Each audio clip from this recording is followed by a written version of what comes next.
Je crois que en ce moment, il se passe des choses très très particulières et plusieurs d'entre nous, nous nous retrouvons dans toutes sortes de combats, pas évidents. Nous sommes dans une société où tout est organisé pour nous manger tout notre temps, toute notre énergie, même peut-être même notre santé, à un moment donné ou autre. Et personnellement, je pense qu'il y a des moments de rendez-vous divin et que l'Esprit de Dieu veut agir et que sans qu'on s'en rende compte, nous qui vivons dans la chair, eh bien, on peut se faire parfois ralentir, freiner et handicaper dans notre marche chrétienne. Et il y a des moments, ça fait partie des épreuves normales qui vont mettre notre foi en action pour reprendre le dessus. Et puis il y a des moments, ça fait partie d'un combat spirituel très particulier parce que l'adversaire voudrait nous empêcher de vivre certaines choses. Moi, c'est comme ça que je l'ai ressenti un petit peu par rapport à vendredi. Donc j'ai dit, il n'y a pas de souci. Moi, ça ne me dérange pas. Je recommence le cours dimanche matin. Alléluia. Donc ceux qui n'étaient pas là, ben, vous serez là quand même. Hein? Alors, je vais vous proposer quelque chose. Je sais qu'il y a beaucoup de choses à dire, parce qu'il y a le cours numéro 4, qui est le baptême dans le Saint-Esprit, de l'Esprit Saint. Je vais vous en parler ce matin. Puis la vie de l'Esprit, qui est le cours numéro 5, qui va nous parler de la vie pratique, avec les dons de l'Esprit, le fruit de l'Esprit, une foi vivante et qui grandit, toutes ces choses que le Seigneur veut communiquer avec nous. Donc aujourd'hui, je vais commencer. Je suis à peu près sûr qu'il me faudra une prochaine fois. Donc Dieu voulant, ça sera donc le 31, oui, le dernier. Il y a 5 dimanches en mars, dimanche 31 mars. Je vous invite et propose de prendre des notes. Après, si vous voulez le cours, je peux vous l'imprimer pour vous le donner ou pour vous l'envoyer, uniquement à ceux qui, après tout, prenez une feuille à la bibliothèque, puis vous écrivez votre nom, je vous l'enverrai. Et que vous puissiez donc avancer, qu'on puisse ensemble, et que vous puissiez vous préparer aussi à poser des questions sur les choses qui sont ou comprises ou pas comprises. Je quitte le champ de la caméra, mais vous inquiétez pas, je reviens. Les choses qui ont été ou comprises ou pas comprises, ou d'autres questions, car il est vrai que certains domaines dans la parole de Dieu sont infinis de toute façon. Et donc je ne pense pas avoir le temps matériel de pouvoir relever tous les versets. Mais chacune des idées que je vais vous partager, nous la trouvons dans les versets de l'Écriture. Alors, quand on commence donc à parler du baptême de l'Esprit, je crois que, je me disais, si j'avais le temps, je montrerais quelque chose. Je pense que le mot est moyennement approprié, mais je vais vous montrer comment je vois un petit peu ces choses-là. La première chose, c'est que nous ne pouvons pas croire en Jésus au sens croire de la Bible. Hein. Peut-être ça mérite de faire tout de suite une toute petite parenthèse entre croire et croire. Comment je vais dire ça ? Je vais le prendre à l'extrême. Hein. Dans l'Écriture, vous savez que Jacques dit « Vous croyez en Dieu ?» Oui, le diable aussi croit en Dieu. Il n'a aucun doute là-dessus. Hein. Au sens de croire. Mais nous savons que la foi, c'est plus grand que croire. Est-ce que vous êtes d'accord avec ça ? Hein ? Je voudrais redire ce que je dis parfois, c'est que vous tous qui êtes assis, vous avez vraiment la foi dans votre chaise. Ok ? Hein ? Mais si vous étiez debout et pas assis dessus, eh bien, vous ne seriez pas dans ce qu'on appelle la foi. Hein ? Mais juste dans la connaissance, savoir que oui, la chaise, je peux m'asseoir dessus. Mais j'y suis pas. Okay. Et c'est ça la foi, c'est d'être en train de vivre ce dans lequel on croit. Personne ne peut devenir chrétien sans accepter l'action et la présence du Saint-Esprit. Et je crois que ça c'est vraiment essentiel. Recevoir le Seigneur Jésus, aujourd'hui, eh bien, c'est le recevoir par le Saint-Esprit. Parce que Jésus, il est au ciel, il intercède pour nous. Et qui c'est qui fait le boulot sur la terre depuis que Jésus est remonté au ciel ? C'est le Saint-Esprit qui prend ce qui est du Père, qui prend de ce qui est de Jésus, la parole, qui prend, il nous le donne, il nous le révèle, il nous le fait vivre. Et toute notre connaissance de Dieu, elle est faite par l'intermédiaire du Saint-Esprit aujourd'hui. Et ça, c'est bien sûr important de le réaliser, de le comprendre. Un autre élément qui est très fort et qui est matériel et pratique, celui-là. Je n'ai pas le temps de vous citer les versets, mais vous allez les trouver dans les Corinthiens. L'apôtre Paul explique que notre corps est le temple du Saint-Esprit. C'est pour ça qu'on ne fait pas n'importe quoi avec son corps.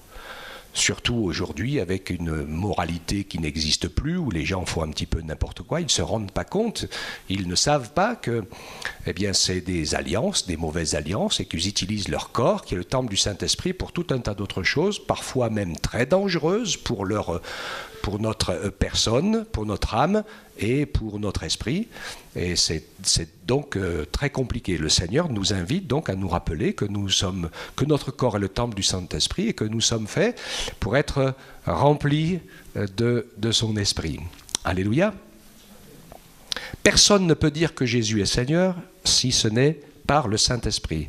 Si tu as trouvé le premier verset de Jean 20, 21 à 22, tu vas pouvoir nous l'afficher. Et vous allez le regarder. Jésus est après la résurrection. Il retrouve ses disciples de nombreuses fois. Et donc Jésus leur dit de nouveau, la paix soit avec vous, comme le Père m'a envoyé, moi aussi, je vous envoie. Voilà, ça doit peut-être passer un peu plus loin. Après ces paroles, il souffla sur eux et leur dit, recevez le Saint-Esprit.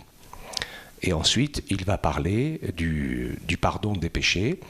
Ici, il va montrer quelque chose de particulier qui n'est pas mon propos ce matin, mais si vous voulez qu'on en parle un jour, je vous en parlerai sur l'autorité de l'Église aussi par rapport au pardon ou au non-pardon.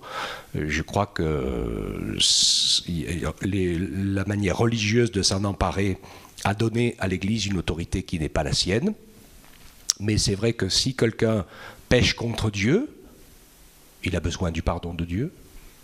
Si quelqu'un pêche contre son frère, il a besoin du pardon de Dieu et de son frère. Je sais que parfois j'ai discuté avec certaines personnes, ils disent « Oh, je me suis rendu compte que j'avais mal parlé, que j'avais mal agi, que j'avais mal fait. J'ai demandé pardon à Dieu et il m'a pardonné. » Alléluia, c'est bien. Et à ton frère, tu as demandé pardon?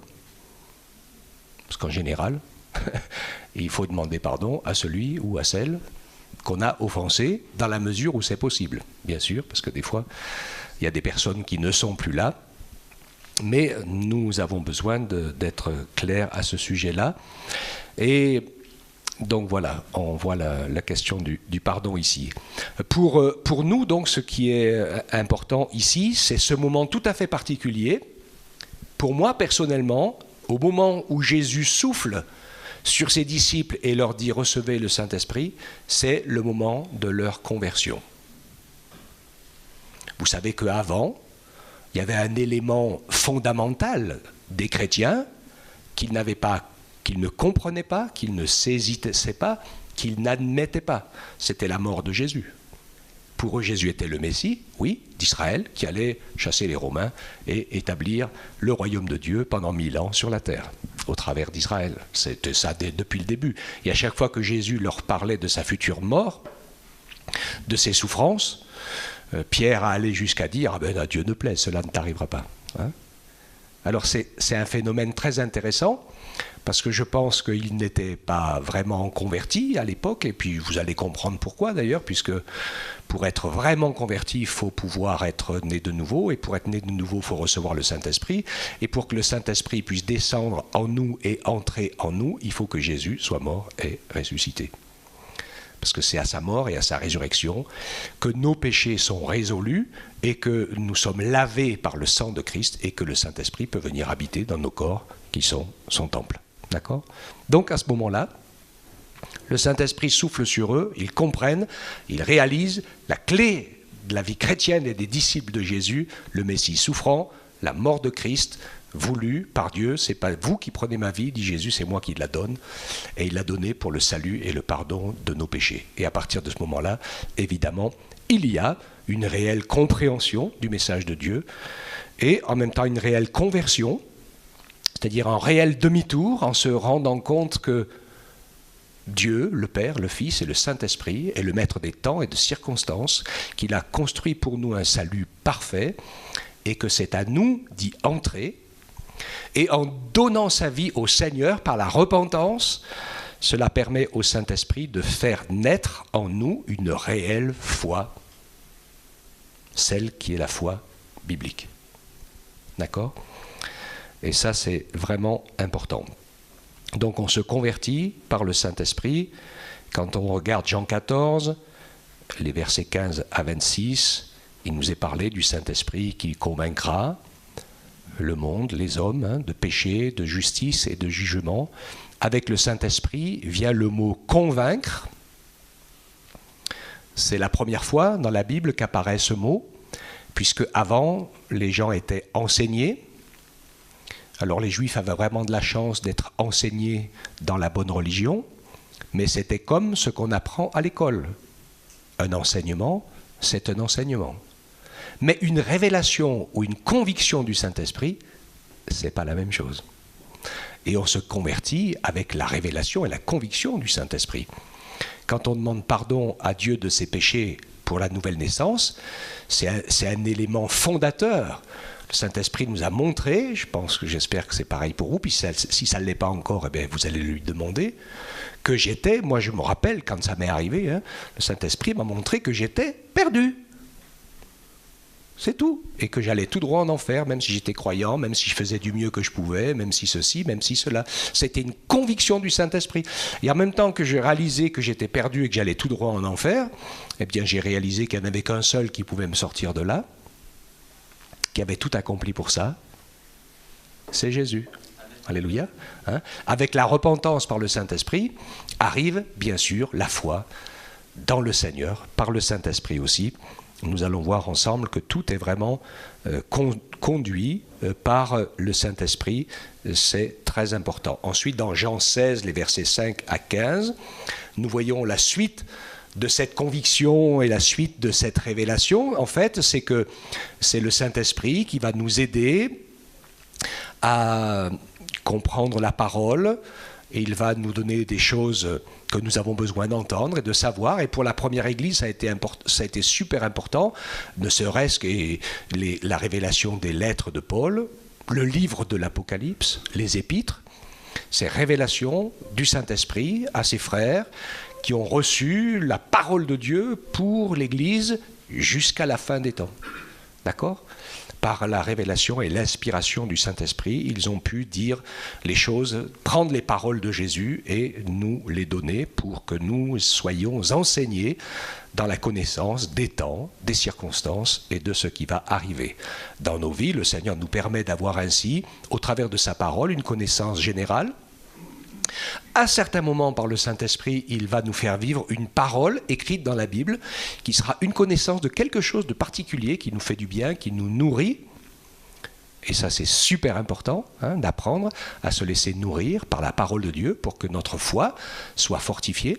Ce n'est pas de la connaissance intellectuelle uniquement, mais c'est vraiment de prendre conscience que Jésus est là, qu'il est tout, qu'il est pleinement tout.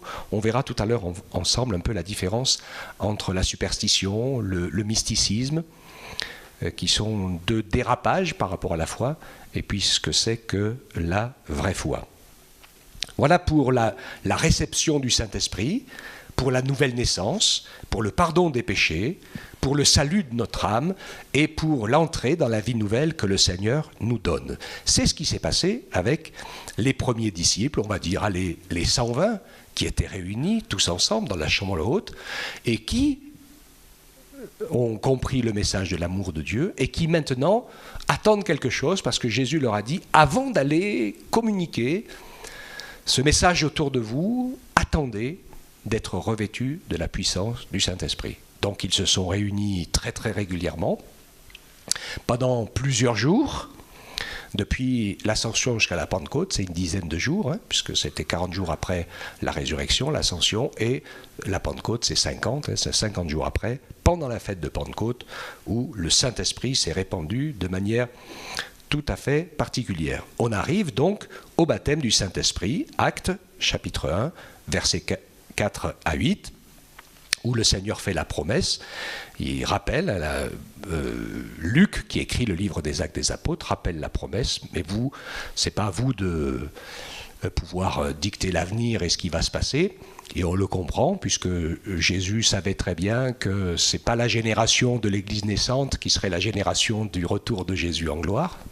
C'est bien loin, tout ça. L'Église naissante, c'est il y a 2000 ans.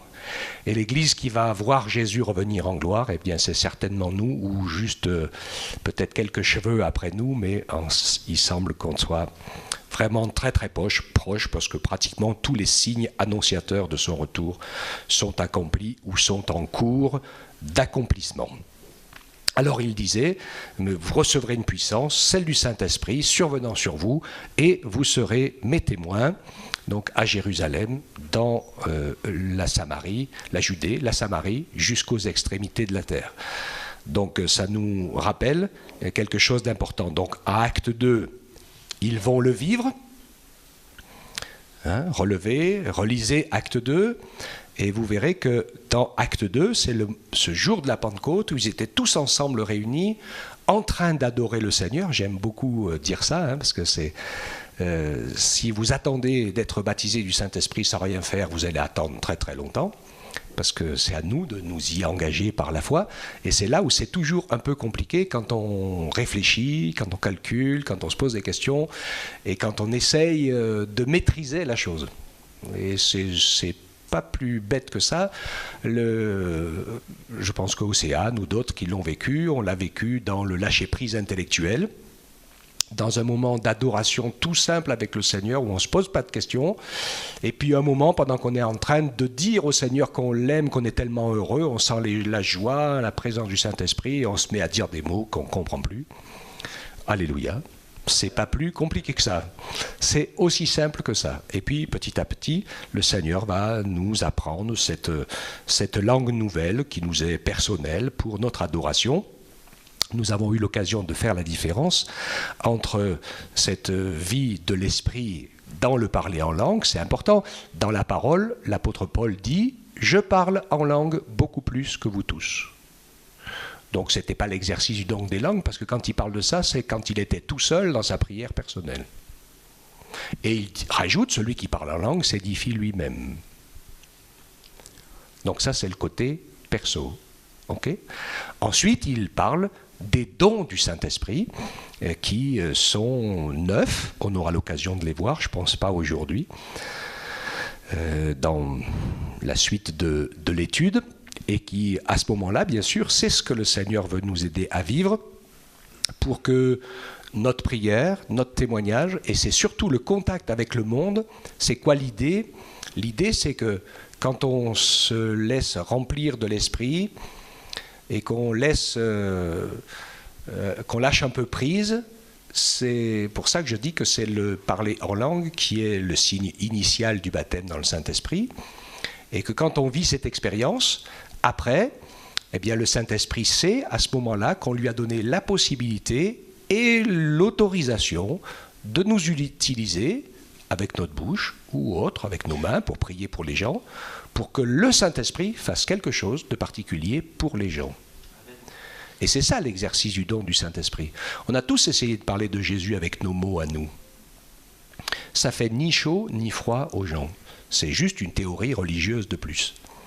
Mais si notre témoignage, à un moment donné, il y a quelque chose de la puissance du Saint-Esprit qui arrive à passer au travers de nous pour aller vers la personne, nous, on ne peut pas toucher les gens, mais si le Saint-Esprit le fait, alors la personne va être touchée.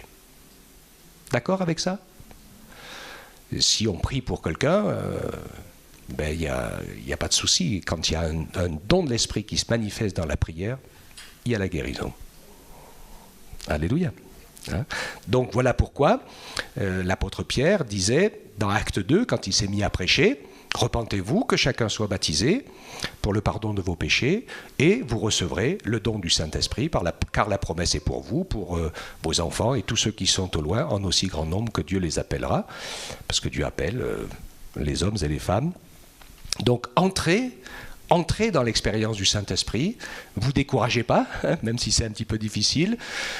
Apprenez à comment dirais-je, à redevenir des enfants, à désintellectualiser l'expérience pour laisser... Hein c'est un peu bête comme ça, hein, mais je vais dire quelque chose. Quand vous mangez un bon repas, hein, vous ne faites pas une analyse chimique pour savoir si vous avez assez de protéines, de vitamines, de machin truc. Hein, vous le mangez, vous êtes content, c'est bien bon. Hein. Et l'expérience avec le Saint-Esprit, c'est la même chose. Et je pense que c'est important pour nous de réaliser que, avant d'être une théologie, Jésus est une personne. Ça, c'est essentiel. Je pense que je vous le sors maintenant, finalement, parce que je l'avais mis dans mon texte à un moment donné. Jésus fait remarquer aux religieux, il dit, vous sondez les Écritures pour trouver en elles la vie éternelle. Mais les Écritures, la Bible, dit Jésus, elles rendent témoignage de moi. Pas moi, hein, mais c'est Jésus qui parle. Il dit, les Écritures rendent témoignage de moi, et vous ne voulez pas venir à moi pour avoir la vie. Ce n'est pas la Bible qui donne la vie éternelle. C'est Jésus qui donne la vie éternelle. C'est le Saint-Esprit qui nous emmène à la réalisation de la vie éternelle. Mais toutes ces choses, on va les découvrir, les comprendre, les assimiler et les vivre, parce que les Écritures nous l'expliquent. D'accord ? C'est comme un plan, c'est une carte. C'est le bon plan, c'est la bonne carte, c'est les bonnes explications, et c'est la référence en matière de foi et de doctrine. Voilà. Donc, le Seigneur nous encourage, le baptême de l'Esprit est nécessaire pour que notre vie soit... que nous acceptions de donner notre corps entre les mains du Seigneur et de le laisser se servir de nous. Notre tendance naturelle est de le servir avec nos capacités, nos plans, avec notre bonne volonté, mais c'est souvent assez inefficace. D'ailleurs, Jésus a dit, sans moi, vous ne pouvez rien faire. Mais pour qu'un cœur soit touché, un corps soit guéri, qu'une vie soit changée, c'est le Saint-Esprit et lui seul qui peut le faire, et il veut le faire au travers de nous. Amen. Le baptême du Saint-Esprit donc est le signe initial du baptême dans le Saint-Esprit. Le parler en langue est le signe initial du baptême dans le Saint-Esprit. Le baptême du Saint-Esprit n'est pas une expérience réservée uniquement à la naissance de la première Église. Vous avez cette théorie qui est répandue abondamment dans le milieu évangélique. Il y a même des livres qui sont écrits sur le sujet et qui disent que le baptême du Saint-Esprit avec le parler en langue plus les dons ne sont plus d'actualité, mais que c'était au début pour pouvoir prêcher l'évangile sur tous les continents et d'annoncer le message biblique. C'est une erreur d'interprétation. Quand vous lisez le livre des Actes le jour de la Pentecôte, quand les 120 ont reçu les langues de feu et qu'ils se sont mis à parler en des langues nouvelles, c'était justement, heureusement, et c'était bien voulu par Dieu, bien sûr, la fête de Pentecôte, où il y avait plein de juifs de la diaspora, c'est-à-dire des gens qui habitaient dans tous les pays étrangers et qui étaient venus à Jérusalem pour ce jour de la fête de Pentecôte.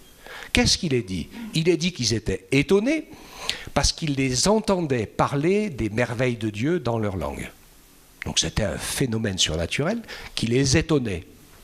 Une autre partie de Juifs ne connaissaient pas les langues entendues, ou les ont entendus parler de langues où ils n'y comprenaient rien, et ils se sont fichus d'eux comme ils ont pu, en disant « ils sont tous bourrés ». Je dis ça avec un peu argot, c'est pas comme ça. Ils sont ivres. Et puis on leur dit, c'est 2h du matin, attendez quand même. Il n'y en a pas 120 hommes et femmes ivres à 9h du matin en sortant de la réunion de prière. Okay, donc c'était pas du tout ça. Et c'est parfois un peu ce qui arrive quand quelqu'un est baptisé de l'Esprit ou parle en langue, on a l'impression à un moment donné que c'est un peu bizarre, qu'on ne contrôle pas, etc. Donc c'est très important cela. Alors, est-ce que le texte biblique nous dit qu'il y a quelqu'un qui se soit converti en ayant entendu les 120 parler en langue? Non. Ils les ont entendus parler des merveilles de Dieu. Ils ont entendu un phénomène surnaturel, inexplicable, qui les a impressionnés. Quand est-ce qu'ils se sont convertis? Pierre a pris la parole, il a prêché, il a annoncé le message de l'Évangile de manière claire et précise, et après le message de l'Évangile, il nous a dit, et il a prêché l'Évangile par le Saint-Esprit, il nous a dit que là, ils eurent le cœur vivement touché, et qu'ils ont dit, hommes, frères, que ferons-nous? Et c'est là que Pierre leur a dit, repentez-vous, que chacun soit baptisé pour le pardon de vos péchés, et vous recevrez le Saint-Esprit, car la promesse est pour vous, pour vos enfants, etc. Et après la prédication de Pierre, 3000 personnes se sont converties à Jésus. C'est toujours après la prédication, après le témoignage, que les gens se convertissent. Pas souvent, mais ça peut arriver, mais le phénomène n'est pas obligatoire, que les gens se convertissent après avoir entendu des gens parler en langue, ou même après avoir vu un miracle, ou même un démon chassé. Quand Jésus l'a fait, les gens étaient impressionnés. Mais bon, il n'était pas encore mort et ressuscité, personne ne pouvait se convertir. Mais je sais que le phénomène demeure et que les hommes peuvent voir des œuvres surnaturelles de la part de Dieu sans se convertir, et même en faire quelques-unes. Puisque c'est Jésus lui-même qui dit, attention, ce n'est pas tous ceux qui disent Seigneur, Seigneur qui entreront dans le royaume des cieux, et que le Seigneur dit, on a marché dans les rues, donc on était avec toi, comment ça se fait qu'on n'y est pas? Et d'autres qui diront, nous avons chassé des démons, nous avons fait des miracles en ton nom. Et quand même, Jésus leur répond, je ne vous connais pas. Ah. Donc il y a une marge là, assez particulière, qui est intéressante, et qui nous rappelle deux choses. La première, c'est que les œuvres surnaturelles, de chasser des démons, de faire des miracles, etc., c'est que le Saint-Esprit qui peut le faire. Le Saint-Esprit peut le faire directement, mais il aime le faire au travers de nous, au travers des hommes et des femmes, pour nous montrer l'amour de Dieu, parce qu'on est dans le temps de la grâce, dans le temps de la miséricorde du Seigneur et de la grâce et de la gloire du Seigneur, et il veut nous utiliser. Et je me suis même rendu compte par expérience que parfois, il y a des gens qui ne sont même pas chrétiens que Dieu a utilisés. Ouais. Après, il y en a que Dieu a utilisé aussi, et qui sont des vrais faux chrétiens, c'est-à-dire qu'ils croient en Jésus, mais ils sont juste dans la religion chrétienne avec la Bible. Mais pas nés de nouveau. Pas remplis du Saint-Esprit au sens que j'ai dit en premier. Je ne parle pas forcément du baptême de l'Esprit, parce que ça je vais vous expliquer. Je crois que notre corps est comme une bouteille, et que si on enlève le bouchon et qu'on laisse la parole de Dieu par le Saint-Esprit descendre, rentrer en nous, nous remplir, eh bien il nous remplit, on est de nouveau, on connaît les choses, on apprend les choses, on marche avec le Seigneur, on est heureux de la vie nouvelle que Dieu nous donne. C'est pour ça que le mot baptême, moi dans mon esprit, vous savez ce que je voyais une bouteille vide, que tu plonges dans une baignoire, ou dans un océan, ou dans un ruisseau, et puis tu vois la bouteille qui fait blou, blou, blou, blou, blou, blou, blou, blou, blou, blou, blou, blou, hein, elle se remplit d'eau, et à la fin, quand elle est remplie, ça fait un gros jet en l'air. Pour moi, le baptême du Saint-Esprit, c'est un peu cette image-là. Il y en a, ils s'arrêtent, juste la bouteille est pleine, on s'arrête là. Maintenant, on peut continuer à laisser le Saint-Esprit couler et faire déborder la bouteille. Ok ? Et c'est ça la vraie vie, en fait, que la vie de Dieu circule et déborde de nous. Je ne sais pas si ça vous va comme image, mais c'est aussi simple que cela. Et c'est un peu comme la conversion. C'est difficile et pas difficile à la fois d'être rempli du Saint-Esprit. Des fois, quand on complique et puis on est là statique avec la bouche fermée et qu'on attend que le Saint-Esprit, que Dieu nous envoie le Saint-Esprit, il ne va pas nous obliger. J'ai jamais vu quelqu'un être baptisé du Saint-Esprit avec la bouche fermée. Ça ne peut pas marcher. Ça se passe là 99,99% du temps pendant qu'on est en train de vivre quelque chose, de crier à Dieu. Moi je me rappelle quand on était jeunes, on était toute une équipe de jeunes, on cherchait le Saint-Esprit, on priait Seigneur, donne-nous le Saint-Esprit, Alléluia, on aimerait bien être baptisé, Amen, quand est-ce que ça va arriver ? C'était un peu moyen. Et puis tout d'un coup, on avait une jeune fille qui était là, ma cousine. Je ne sais pas si tu étais présente ou pas, toi, à ce moment-là. Hein. Et il s'est passé un truc particulier parce qu'elle venait juste de se convertir, un peu comme Océane. Hein. Et puis, tout d'un coup, elle a explosé. Elle a dit « Seigneur, je t'aime, je crois en toi. » Hop, et puis elle s'est mise à parler et tout. Alors là, tout d'un coup, la prière de tout le groupe, on était autour, on était une dizaine. On s'est tous retrouvés à genoux par terre en train de pleurer le nez dans la moquette. C'est plus alléluia, vas-y, fais-le, hein, peut-être. Mais là, on dit, dans notre tête, c'était on sort pas de là tant qu'il ne s'est pas passé quelque chose, quoi. Et on a tous ceux qui étaient là à cette réunion, on a tous été baptisés du Saint-Esprit. Voilà.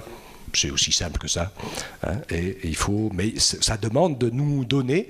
Pourquoi c'est ça? Parce que le Saint-Esprit est vraiment la personne, vraiment la plus grande personne pour nous faire vivre la liberté. D'accord? Donc vivre la liberté, eh bien ça ne s'impose pas. Ah oui, l'adversaire, il sait, lui, habiter les gens, les posséder, les emmener, les téléguider, leur faire tout ce qu'ils ne veulent pas, etc. Mais le Saint-Esprit, jamais. Il est comme une colombe. Si vous dites « Oh, tu m'énerves, j'en veux pas », il s'envole.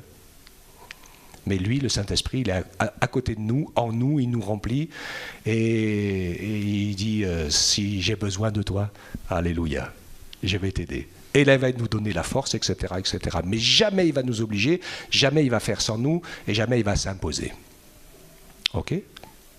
Après, si on dit Seigneur, j'irai jusqu'au bout, et je ferai ce que tu me demanderas. Alors des fois, il met le doigt dessus un peu, il nous dit et il nous amène. On parlait avec, je ne sais plus avec qui je parlais ce matin. C'est toi, Beth, ou si on parlait du désert? Non, c'était avec qui que je parlais du désert et de l'épreuve? Je ne sais plus. C'était avec Corinne, ouais.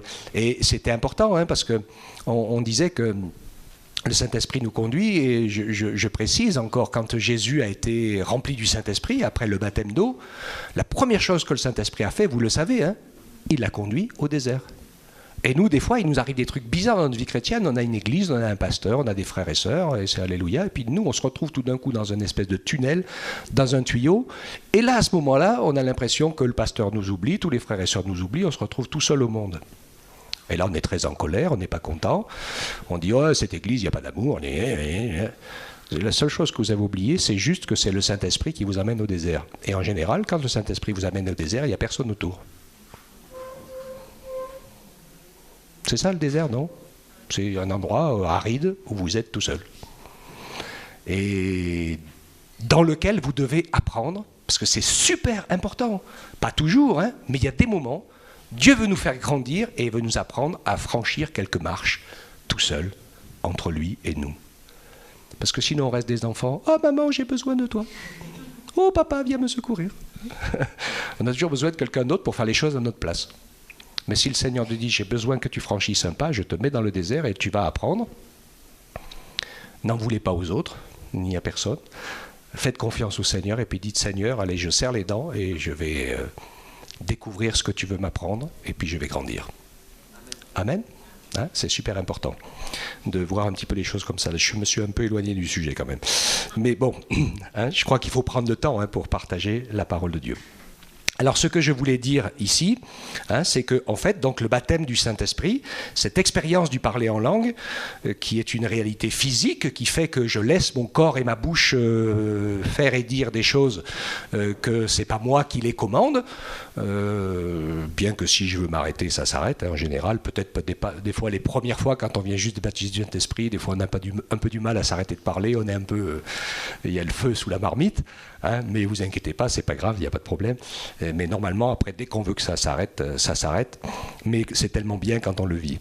Alors, je dis que c'est cette expérience qui est le départ de l'exercice des dons du Saint-Esprit après, et qui donne l'efficacité dans les différents ministères apostoliques que nous exprimons les uns les autres. Jésus a dit à ses disciples que par le souffle de l'Esprit, hein, ils allaient être... ils sont convaincus, et puis dans l'expérience du baptême du Saint-Esprit au jour de la Pentecôte, eh bien, ils sont entrés dans quelque chose de nouveau. Et vous comprenez bien, Pierre, quand j'écoute les paroles de Pierre avant le souffle du Saint-Esprit et avant le jour de la Pentecôte, vous avez vu comme moi que Pierre, eh bien, souvent, il n'a pas compris, hein. Et que quand Jésus parle de la croix, il dit « Mais non, ça t'arrivera pas !» Et puis il y a plein de choses, en fait, il n'est pas tout à fait dans le coup. Mais quand il est converti, né de nouveau par le souffle de l'Esprit, et qu'il est rempli de la puissance de Dieu, et qu'il prend la parole pour prêcher la première fois, alors là, des hommes et des femmes se convertissent et viennent au Seigneur. Vous avez compris que toutes les images du puzzle se sont mises en place dans sa tête, à ce moment-là. D'accord ? Et l'Esprit de Dieu a pu agir avec force. Quand je laisse dans cette expérience du baptême de l'Esprit, par la foi, ma bouche et ma langue parler, adorer Dieu sous l'action du Saint-Esprit, chose que vous allez continuer à faire dans votre vie chrétienne de tous les jours, et le secret de votre chambre, etc., eh bien, vous avez en même temps donné l'autorisation au Saint-Esprit de se servir de vous pour exercer quelque chose de surnaturel. Donc, on parlera des 9 dons de l'Esprit la prochaine fois, avec leur liste tout à fait particulière, avec des choses qui s'imbriquent les unes dans les autres. Mais là, on devient juste un canal, un instrument. C'est pour ça que souvent, j'aurai l'occasion de vous en reparler, mais dans l'exercice des dons, si tu as vraiment un don, une pensée, et puis que tu sais de toutes tes forces à qui tu vas parler, alors tais-toi et laisse parler quelqu'un d'autre. Comme ça t'évitera de dire ce que tu penses sur quelqu'un et d'être pas très sûr d'être inspiré par le Saint-Esprit, mais juste par l'idée que tu as de quelqu'un d'autre. Okay ? Ainsi, le Seigneur nous permet de pouvoir laisser son esprit agir. Alors après, pour la suite de l'étude, vous aurez l'occasion de lire 1 Corinthiens 12, 1 Corinthiens 13, 1 Corinthiens 14. Il nous parle l'explication de qu'est-ce que c'est les dons de l'esprit et par rapport à notre nature humaine. Après 1 Corinthiens 13, il nous parle de la motivation. Notre motivation pour exercer le surnaturel de Dieu doit être l'amour. Construire, on n'est pas là. J'ai vu certains qui utilisaient des pseudo-dons spirituels pour régler les comptes avec ceux avec qui ils n'étaient pas d'accord. C'est pas comme ça que ça marche. C'est fait pour édifier l'Église, pour construire, pour encourager, pour amener quelqu'un peut-être dans une prise de conscience de son péché, de la repentance. Mais si c'est prémédité, alors ça marche pas du tout. D'accord ? J'aime beaucoup le psaume 81, le verset 11, où il est dit, c'est une belle parole par rapport à l'adoration. Vous savez que David était vraiment un homme incroyable dans la louange et dans l'adoration, précurseur avec son temps. C'est lui qui a amené le chant et la musique dans le temple. Avant, c'était très sobre et très austère, mais après David, il a organisé des cultes incroyables de louange et d'adoration, avec des chants et des cantiques, les trompettes, la musique, les cymbales retentissantes. Quand je vois des fois les manœuvres qu'il a fallu faire pour réussir à faire entrer une batterie dans une église, je me dis, Seigneur, je préfère la batterie que les cymbales. Je ne vous dis pas, vous allez en prendre plein les oreilles. Le Seigneur nous encourage ainsi à pouvoir avancer par sa puissance et par son amour. Alors, comment être baptisé de l'Esprit ? C'est très simple, pendant un culte, une réunion de prière, à la maison, peu importe le lieu en fait. C'est vraiment la disposition du cœur qui compte, la simplicité de la foi, un esprit d'adoration pour apprendre à vivre ces moments dans le Seigneur. Et ça, c'est important par rapport au baptême de l'Esprit, de développer une compréhension vraie de l'adoration. Parce que souvent, dans notre tête, la relation avec Dieu, c'est la prière, la louange et la reconnaissance. Donc la prière, c'est demander des choses, et la louange et la reconnaissance, c'est remercier Dieu pour ce qu'il a fait. Ou alors, vous voyez, on lit toujours Dieu soit et ce qu'on vit. La plupart du temps, c'est ça dans la prière. Mais l'adoration, c'est Dieu et toi et Dieu, indépendamment de ce que tu vis. C'est juste une relation d'amour. Et c'est super important, parce que Dieu, comme nous, il a besoin de savoir, et c'est normal, qu'on ne croit pas en lui, qu'on ne parle pas avec lui, qu'on ne s'occupe pas de lui que quand on a besoin. D'accord avec ça ? Parce que souvent, c'est un peu comme ça. Dieu est lié dans notre tête à tous nos besoins. Il y a des gens qui, quand vous lisez l'histoire, le chant du rossignol, de la fille qui a passé 3 ans dans un conteneur à cause de sa foi, dans des conditions épouvantables, heureusement qu'elle connaissait ce que c'était que l'adoration, parce qu'en esprit, avec son âme, eh bien, elle vivait dans une relation avec le Seigneur, et même si son corps était comme mort dans la souffrance et dans la destruction totale, dans l'ignominie insupportable, elle est restée vivante. Elle est restée dépendante du Saint-Esprit, et un peu comme Job, à un moment de son époque, que je vive ou que je meure, je sais que mon Dieu est mon Dieu, il est mon Seigneur, il est mon Sauveur. Et l'adoration, c'est ça qui est important, de pouvoir aimer, dire à Dieu qu'on l'aime, qu'on croit en lui, qu'on lui fait confiance, qu'on est heureux de le connaître, et qu'on lui dit tout notre amour, sans s'occuper de ce qu'on est en train de vivre. D'accord ? Et c'est vrai que c'est dans ces moments-là, dans cette expression de relation avec le Seigneur, détaché des réalités de la terre, que finalement, très vite, vous allez vous retrouver à court de mots, parce que très très vite, il n'y a plus trop des mots humains qui sont capables d'exprimer ça.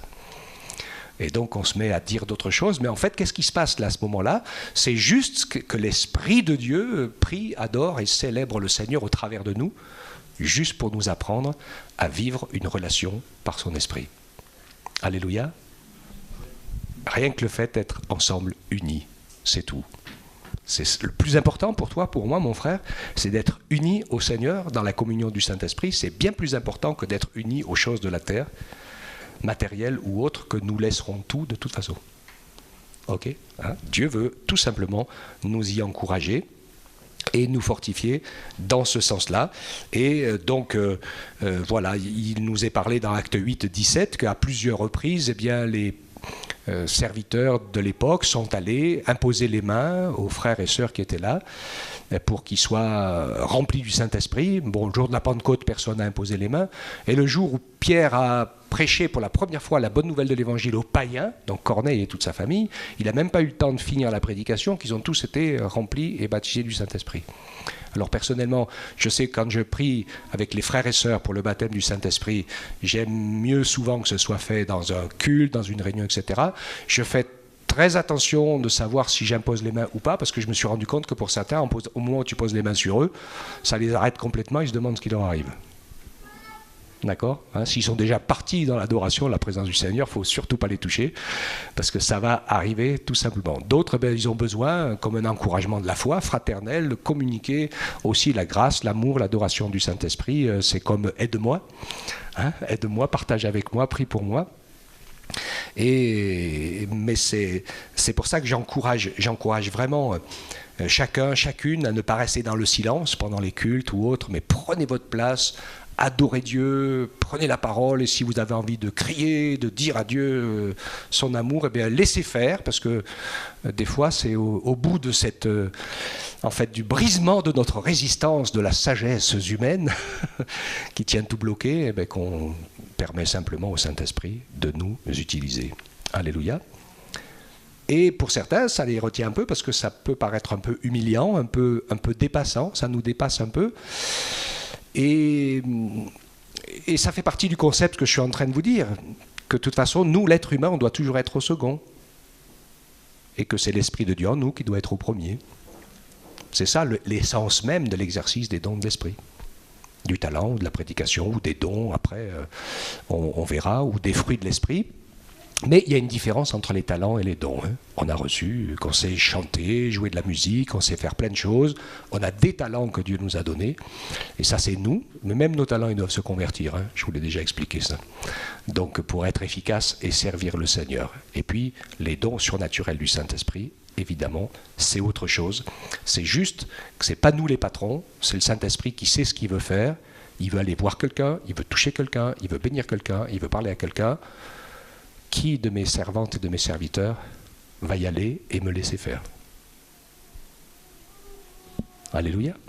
Que Dieu soit béni. Amen. Voilà, donc j'espère que vous avez pris des notes, des choses comme ça, on va regarder. La prochaine fois, donc, on parlera du côté pratique, donc dans la vie de l'esprit, sur tout ce qui est la partie conviction, des choses dont on a une certitude, c'est la vraie foi. Hein, les choses dont on a une certitude, je crois que j'avais écrit quelque chose là-dessus d'ailleurs, dont on a une certitude dans la vraie foi que le Seigneur nous a donnée aux uns et aux autres, et qui est plus grande que notre intelligence. Et vous et moi, je pense qu'on ne peut pas tout expliquer sur Dieu, il y a plein de choses qu'on ne peut pas expliquer, mais on sait qu'il est là. Des fois on n'a pas les mots, mais c'est une réalité indiscutable, incontournable. Ça c'est la foi au sens large du terme. Hein. Après on verra que dans les dons de l'esprit, il y a le don de la foi, donc c'est différent, saisir des choses impossibles, saisir des choses improbables, où le Saint-Esprit nous dit, c'est fait. Je me rappelle des personnes, je pense que plusieurs d'entre vous l'ont peut-être expérimenté, on a prié pour quelque chose, on prie, puis à un moment donné, le Saint-Esprit nous dit, c'est bon, je t'ai entendu, c'est fait. Là, on remercie le Seigneur, même si parfois l'événement se passe quelques semaines, voire quelques mois après. Mais c'est gagné par le Saint-Esprit. Ça, c'est le don de la foi. D'accord ? Et puis, il y a la foi, fruit de l'Esprit, que beaucoup de traductions de la Bible, c'est le même racine que le mot foi, hein, mais beaucoup de traductions traduisent par confiance. Et ça, c'est faire confiance au Seigneur en toutes circonstances. Quand ça va bien, et quand ça va moins bien, de continuer à lui faire confiance, sachant qu'il tient notre main, même quand on ne le sent pas. Et ça peut arriver, hein, des moments dans la vie que, c'est comme je le disais, hein, c'est un peu le désert, c'est le fond du trou. Et c'est là où le Saint-Esprit va nous aider à manifester ce fruit en disant non, mais il n'y a pas de souci, le Seigneur est là. Le soleil de la justice est là, même s'il y a plein de nuages et que tu ne le vois pas. Et puis après la pluie, revient le beau temps. Hein. Alléluia, le Seigneur est toujours là. Amen. Que le Seigneur nous accorde sa grâce. Merci Père éternel de ton plan incroyable d'amour où tu ne nous laisses pas seuls, puisque Jésus est retourné au ciel, il intercède pour nous, il nous prépare une place, il voit, il regarde, il sait tout ce qui se passe. Et le Saint-Esprit fait en nous cette œuvre incroyable de nous convaincre, de nous amener dans tes voies, dans tes plans, dans ta volonté. Donc tu ne nous as pas laissés seuls, le Saint-Esprit fait l'œuvre de Jésus sur toute la terre entière, dans tous les temps, dans tous les endroits.